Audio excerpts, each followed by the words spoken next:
Հանրության հիմնական մասի համար հարցերի հարցը թերևս հետևյալն է. ինչու տեղի ունեցավ 44 օրյա պատերազմը եւ ինչու հնարավոր չեղավ խուսափել դրանից։ Այս հարցի ամենաուղիղ պատասխանը կարելի է ձևակերպել այսպես. պահը, երբ Լեռնային Ղարաբաղի հարցում որևէ իրադարձություն պետք է տեղի ունենար, հասունացել էր։ Ինչ հիմք կա նման պնդում անելու համար։ Վերջին 10 տարվա ընթացքում մի քանի առանցքային հանգրվաններ են եղել Լեռնային Ղարաբաղի հարցի կարգավորման բանակցություններում։ Առաջինը Կազանյան գործընթացն էր, որով ենթադրվում էր, որ տարածքները 5+2 բանաձևով պետք է հանձնվեն Ադրբեջանին, Արցախը պիտի ստանար միջանկյալ կարգավիճակ, իսկ վերջնական կարգավիճակը պիտի ստանար փախստականների վերադարձից հետո տեղի ունենալիք հանրաքվեի միջոցով։ Բայց տեղի ունեցավ անկանխատեսելին։ 2011 թվականի հունիսի 24-ին Իլհամ Ալիևը հրաժարվեց ստորագրել Կազանյան փաստաթուղթը, հարուցելով Սերժ Սարգսյանի տարակուսանքը, ով 2016 թվականի նոյեմբերի 17-ին Ռոսիա հեռուստաալիքին տված հարցազրույցում Կազանյան փաստաթղթի ճակատագրի մասին խոսելով հայտարարեց, որ Հայաստանը պատրաստ էր Ադրբեջանին հանձնել 7 շրջանները, բայց Ադրբեջանն ուզում է ավելին։ Ավելին? 2011 թվականին Հայաստանը պատրաստ էր հանձնել 7 շրջանները, իսկ Ադրբեջանն ուզում է ավելին։ Իսկ ինչը կարող է լինել ավելին։ Կազանյան փաստաթղթի ստորագրումով Իլհամ Ալիևը տվել է այդ հարցի պատասխանը։ Նախ եւ առաջ Ղարաբաղի կարգավիճակը, այսինքն Ադրբեջանի կազմից դուրս Ղարաբաղի կարգավիճակի բացառումը։ Սա դեռ 2011 թվականին։ Դրանից հետո Ադրբեջանի ախորժակն ավելի է բացվել եւ սրա վկայությունն է դառնում այն, որ 2013 թվականից իրավիճակը շփման գծի երկայնքով եւ հայ-ադրբեջանական սահմանին աննախադեպ կերպով սրվում է։ Սահմանային լարումը մեծանում է 2014-15 թվականների ընթացքում եւ սա տեղի է ունենում աշխարհաքաղաքական բարենպաստ պայմաններում։ Սիրիայում եւ Ուկրաինայում տեղի ունեցող իրադարձությունների պատճառով Ռուսաստան-Արևմուտք հարաբերությունները սրվում են, Ռուսաստանը հայտնվում է պատժամիջոցների ներքո։ Եվ եթե մինչ այդ Ռուսաստանի համար առաջնային թեժ կետը հարավային Կովկասն էր, 2015 թվականի դրությամբ ավելանում են Ղրիմը, Դոնբասը, Սիրիան։ Բոլոր այս տեղերում Ռուսաստանի պատասխանատվությունն աճում է եւ որքան էլ գերտերություն, Ռուսաստանի Դաշնության կարողություններն անսահմանափակ չեն։ Ադրբեջանն օգտվում է ստեղծված հնարավորությունից եւ ավելի բարձր հայտարարում Ղարաբաղի հարցը ռազմական ճանապարհով լուծելու իր մտադրությունների մասին։ Այս պայմաններում Ռուսաստանը կանգնում է բավականին դժվար կացության առաջ հասկանալով, որ հարավային Կովկասը կայուն պահելու նախկին գործիքակազմը վերանայման կարիք ունի։ 2013 թվականին ծնվում եւ 2015-ին վերջնականորեն ձևակերպվում են հիմա արդեն հանրահայտ ռուսական առաջարկները, որոնք նախատեսում են 7 տարածքների վերադարձն Ադրբեջանին 5+2 բանաձևով, փախստականների վերադարձ, ռուս խաղաղապահների տեղակայում։ Առաջարկությունների փաթեթը որևէ կերպ չէր անդրադառնում Լեռնային Ղարաբաղի կարգավիճակի հարցին, շրջանցում էր այդ հարցը։ Այս առաջարկները հայկական կողմին ներկայացվում են 2016 թվականի հունվարին։ Հայկական կողմը մերժում է այն, 2016 թվականի ապրիլին տեղի է ունենում ապրիլյան քառօրյա պատերազմը։ Այս իրադարձությունից ամիսներ անց Սերժ Սարգսյանը հրապարակային խոսում է 80-ականների զենքերի մասին, իսկ 1.5 տարի անց հրապարակային խոստովանում, որ Հայաստանը դեռ 2011 թվականին պատրաստ էր թողնել 7 տարածքները, բայց Ադրբեջանն ուզում է ավելին։ Ֆորմալ առումով 2016 թվականից հետո էլ բանակցային գործընթացը շարունակում է տեղի ունենալ մադրիդյան սկզբունքների կամ դրանց կոնֆիգուրացիայի հիման վրա, բայց ռուսական առաջարկները կան, գոյություն ունեն եւ նրանց ներկայությունը զգացվում է ամենուր, առնվազն այն տրամաբանությամբ, որ 7 տարածքների հանձնումը 2018 թվականի դրությամբ բանակցային գործընթացի հիմնական, եթե ոչ միակ թեման են։ Ինչ վերաբերում է Լեռնային Ղարաբաղի կարգավիճակին, ԵԱՀԿ Մինսկի խմբի համանախագահությունն արդեն տեղավորվել է այն տրամաբանության մեջ, որ այդ հարցը քննարկելի է այնքանով, որքանով քննարկելի է Ադրբեջանի համար։ Բոլոր համանախագահները համակերպվել են այս մտքի հետ եւ ռուսական առաջարկներն ըստ էության համանախագահության առաջարկներն են։ Կրակին յուղ է լցնում նաև Թուրքիան, ում ձեռքերն ազատվել են եւ նույնիսկ ավելի են երկարել ֆուտբոլային դիվանագիտության ձախողումից հետո, եւ նա տարածաշրջանի կայունության միակ նախապայմանը համարում է 7 շրջանների հանձնումը։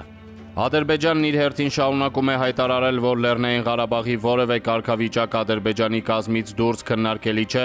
եւ ռուսական առաջարկների ի հայտ գալուց հետո ավելի է սրում դիրքորոշումը, Լեռնային Ղարաբաղի որևէ կարգավիճակ այս փուլում քննարկելի չէ։ Թող այդ հարցին անդրադառնան հաջորդ սերունդները։ Այս իրավիճակում ենք ըստ էության ժառանգել Լեռնային Ղարաբաղի հարցի բանակցային գործընթացը։ Հանձնվել, թե չհանձնվել։ Վարչապետի պաշտոնում Լեռնային Ղարաբաղի հարցի շուրջ բանակցային գործընթացի էությանն ու նրբություններին ծանոթանալը ինձ հանգեցրեց մի մտքի։ Բանակցային գործընթացը 1994 թվականի մայիսի 12-ի զինադադարի կետից նահանջի մի մեծ գործընթաց է։ Տխուր է արձանագրել, բայց բանակցային ողջ գործընթացում հայկական կողմը ոչ մի հաջողություն չի ունեցել։ Դա անհաջողությունների մի երկար պատմություն է։ Այդ պատմությունն ունի մի քանի նշանային կետեր։ Առաջինը 1996 թվականի Լիսաբոնի գագաթնաժողովն է, որտեղ արձանագրվեց մեր միայնությունն աշխարհում։ Հաջորդը Լեռնային Ղարաբաղի ներկայացուցիչների դուրս մղումը բանակցային գործընթացից, որը Լեռնային Ղարաբաղի հարցը աստիճանաբար տեղավորեց Հայաստան-Ադրբեջան տարածքային վեճի տրամաբանության մեջ, հաջորդը բանակցային այնպիսի տրամաբանության հաստատումը, որով 7 տարածքների հանձնումն Ադրբեջանին համարվում էր բանակցային գործընթացի առաջնային նպատակ։ Հաջորդը Ադրբեջանի հրաժարումը Լեռնային Ղարաբաղի կարգավիճակի քննարկումից, հաջորդը ռուսական առաջարկները, որոնց առանցքային պրոբլեմն Արցախի կարգավիճակի դուրս մղումն է բանակցային օրակարգից։ Բանակցային 23-ամյա գործընթացում հայկական կողմի միակ հաջողությունը ժամանակն էր, որն իհարկե էական հաջողություն կլիներ, եթե այդ ժամանակը հնարավոր լիներ աշխատեցնել մեր օգտին։ Բայց 2016 թվականի ապրիլյան պատերազմով, երբ արձանագրվեց, որ հայոց բանակը հաղթանակից 22 տարի անց կռվում է 80-ականների զենքերով, ժամանակ ձգելու դարաշրջանը նույնպես ավարտվեց։ Ոչ այս փաստի բերումով, իհարկե, այլ այն հանգամանքով պայմանավորված, որ միջազգային սաստկացող կոնյուկտուրայի պայմաններում Ռուսաստանն արդեն հոգնել էր մեղադրանքներից, թե իրականում նա ոչ թե հարցի կարգավորման, այլ ձգձգման կողմնակից է։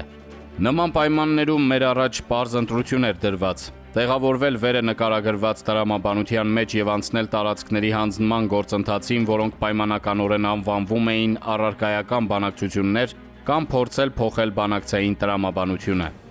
Հենց այս խնդրի լուծմանն էին ուղղված մեր գործողությունները 2018 թվականից ի վեր եւ գործընթացը գագաթնակետին հասավ 2019 թվականի մարտի 12-ին Ստեփանակերտում տեղի ունեցած Հայաստանի եւ Արցախի անվտանգության խորհուրդների համատեղ նիստում, որտեղ հանդես եկա Արցախի իշխանությունների հետ համաձայնեցված ծրագրային ելույթով։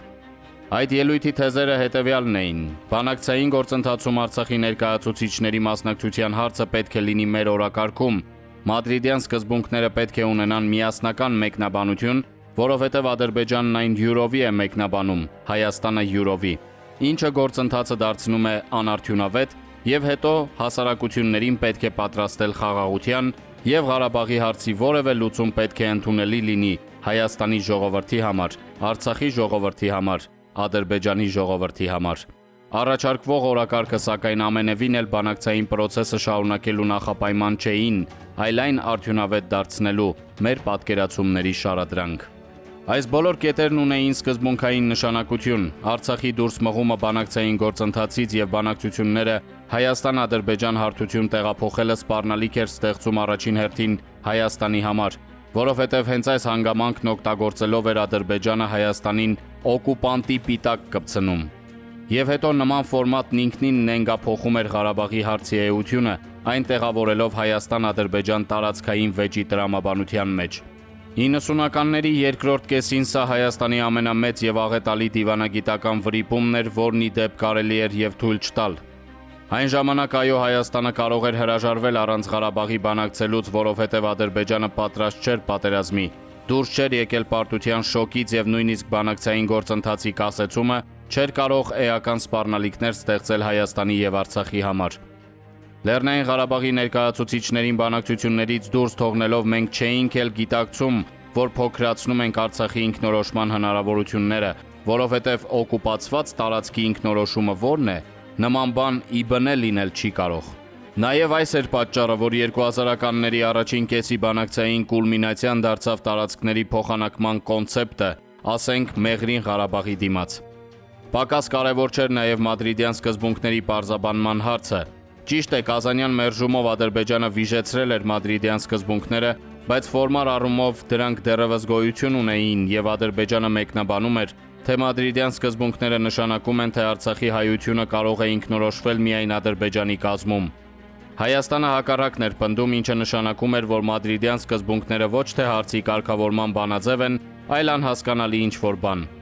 Եվ հաջորդը, հանրային դիսկուրսի առումով հանդես եկա բավականին կառուցողական բանաձևով, հրապարակային պնդելով, որ Լեռնային Ղարաբաղի հարցի որևէ լուծում պետք է ընդունելի լինի նաև Ադրբեջանի ժողովրդի համար։ Այս ամենի նպատակը Լեռնային Ղարաբաղի հարցի բանակցային գործընթացը դուրս բերելն էր տարածքներ հանձնելու պրիմիտիվ տրամաբանությունից։ Եվ հենց այստեղ էր ձախողումը, որովհետև պարզվեց 2016 թվականին շարժված գնացքը կանգնեցնել հնարավոր չէ։ Հիմա շատերն են ասում, թե այդ գնացքը հնարավոր էր կանգնեցնել ռուսամետ քայլերով եւ ռուսամետ քաղաքականությամբ, իբր մեր կառավարությունն ուղիղ հակառակն է արել։ Իրականությունը սակայն բոլորովին այլ է, եւ այսպես խոսողները չեն նկատում այնպիսի շրջադարձային քայլեր, ինչպիսին Սիրիա ականազերծողներ եւ բժիշկներ գործուղելու Հայաստանի Հանրապետության կառավարության 2019 թվականին կայացրած որոշումը։ Խելամտության կանխավարկած։ Սկզբունքային հարց է իհարկե, թե ինչքանով է խելամիտ փորձել դիմադրել շարժված եւ արագություն հավաքած գնացքին։ Իսկ ո՞րն է հակառակը։ Հակառակը տարածքների հանձնումն է, ըստ էության ոչնչի դիմաց։ Հիմա իհարկե հետահայաց կարելի է ասել, դա ավելի լավ է, քան այն ինչ ունենք, առնվազն մարդկային հազարավոր կյանքեր փրկած կլինեինք։ Բայց հետահայաց։ Հետահայաց, այդ նույնը կարելի էր անել 1997-ին, 2004-ին, 2011-ին, 2016-ին ի վերջո։ Այո, կարելի էր անել նաև 2020-ին, բայց ինքներս մեզ ինչ փաստարկով էինք համոզելու, որ կպարտվենք պատերազմում։ Այս փաստարկն իհարկե կար։ Բայց 2020 թվականի հուլիսյան մարտերն էական ազդեցություն ունեցան իրադրության գնահատականի վրա։ Ճիշտ է, մարտական գործողությունների մասշտաբը հետագա պատերազմի համեմատ չափազանց փոքր էր, բայց հուլիսյան մարտերում ներգրավված էին ադրբեջանական էլիտար ստորաբաժանումները, իսրայելական անօդաչու թռչող սարքեր եւ մեր բանակը ոչ միայն դիմակայեց, այլև մարտական դիրքում եւ մարտերի ընթացքում մենք ոչ մի զոհ չունեցանք, ոչ մի զոհ։ Մեր զոհերը թիկունքում էին նահատակվել։ Հուլիսյան մարտերն իհարկե բացասական դեր նույնպես խաղացին այն իմաստով, որ Ադրբեջանը հասկանալով, որ միայնակ չի կարողանալու ռազմական հաջողություն ունենալ, Թուրքիային եւ սիրիացի վարձկաններին ներգրավելու որոշում կայացրեց։ Հենց այստեղ էր վճռական պահը, որտեղ մենք պետք է միակողմանի զիջումների գնալու որոշում կայացնեինք։ Դեռ մինչև հուլիսյան դեպքերն անընդհատ կարծրացող ադրբեջանական ռիտորիկան այլ տարբերակ չէր թողնում։ Իդեպ Ադրբեջանի հակահայկական քարոզչությունն այն միակ անփոփոխ գործոնն էր, որ գոյություն ուներ վերջին 15 տարվա ընթացքում։ Հայատյացությունը, Ղարաբաղն աներկբա ադրբեջանական համարելը, զենքի ուժով հարցը լուծելու շարունակական քարոզչությունը հասել էին գագաթնակետին։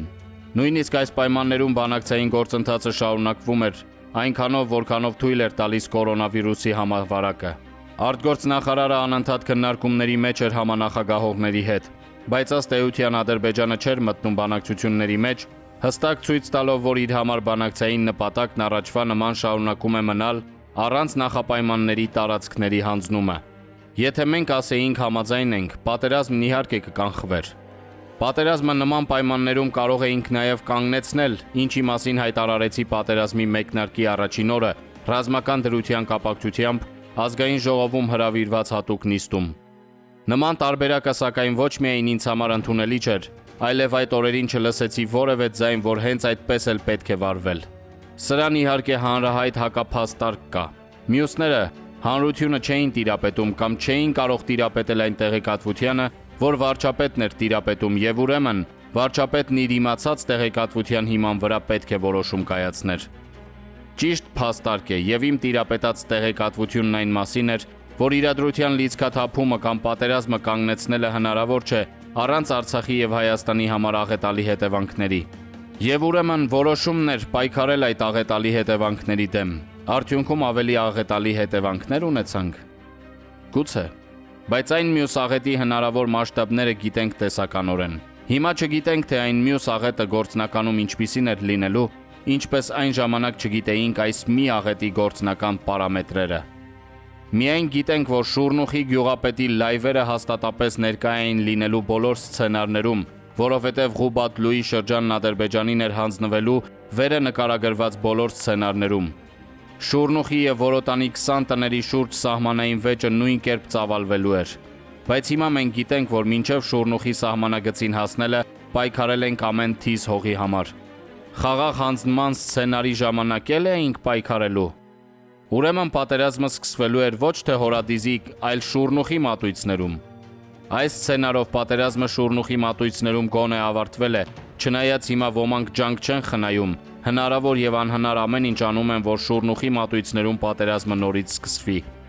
Գիտեմ, որ հոդվածի այս հատվածին բավական ճշմարտանման փաստարկներ են բերելու, թե հողերի խաղաղ բանակցային հանձնման պարագայում մեր բանակցային դիրքերը շատ ավելի ամուր էին լինելու, որովհետև մենք հանդես էինք գալու հաղթողի դիրքերից և կարող էինք ստանալ ավելին։ Շատ լավ, կարող էինք, ստանայինք նախկինում, երբ Ադրբեջանը ռազմական առումով շատ ավելի թույլ էր։ Հաղթողի դիրք ունեինք, բանակցային գործընթացի ողջ պատմության ընթացքում որևէ անգամ օգտագործեինք հաղթողի այդ դիրքը որևէ կոնկրետ արդյունք ապահովելու համար։ Հոդվածի մինչ այս շարադրված տրամաբանությանը այլ հայտնի հակափաստարկներ էլ կան։ Ոմանք պնդում են, թե իրենք գիտեին բանակցությունների հաղթական շարունակման սցենար և պատրաստվում էին այդ սցենարը կյանքի կոչել 2018 թվականին և դրանից հետո։ Սա ընդհանրապես ցինիզմի գագաթնակետն է։ Այսինքն Ռուսաստանը և մյուս համանախագահներն իրենց առաջարկած պլանից հրաժարվելու էին։ Համանախագահներն էլ համաձայնվելու էին ի հեճուկս Ադրբեջանի Ղարաբաղի անկախությունը ճանաչել։ Եվ կրկին, այդպիսի հաղթական պլան իրագործող էիք, Կազանում իրագործեիք, եթե այդքան հաղթական պլան իրագործող էիք, այնպես անեիք, որ ռուսական պլան չստեղծվեր և սեղանին չդրվեր, եթե այդքան պատերազմ կանխող էիք։ 2016 թվականի ապրիլյան պատերազմը կանխեիք, կամ մինչև 2018 թվականի հեղափոխությունը ձեր հաղթական բանակցությունների պլանն իրագործեիք։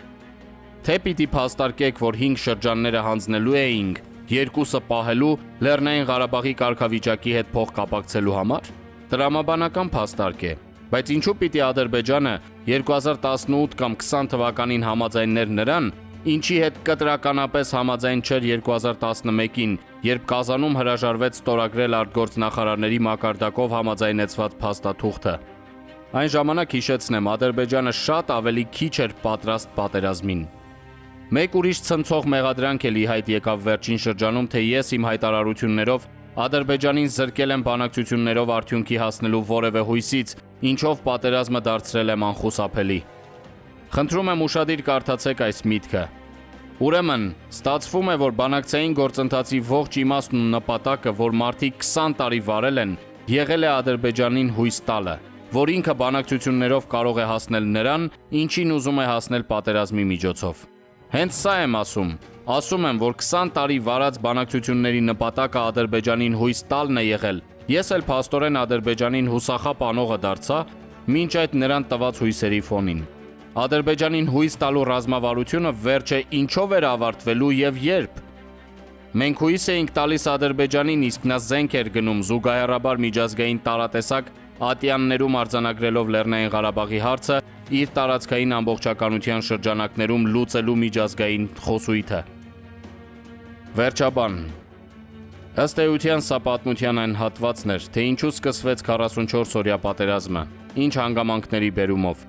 Բայց իհարկե կարևոր է խոսակցությունը պատերազմի ընթացքի հաղթանակի հնարավորությունների և պարտության պատճառների նոյեմբերի 9-ի հայտարարության ստորագրման, հետպատերազմական իրադարձությունների և ամենակարևորը Հայաստանի և Արցախի ապագայի մասին։ Ըստ անհրաժեշտության այդ թեմաներին անդրադարձ կրկին կունենամ։ Եթե պարզվի, որ հոդվածը դեռ ընդունելի ժանր է մեր հանրության համար, հնարավոր է նաև հենց հոդվածների տեսքով։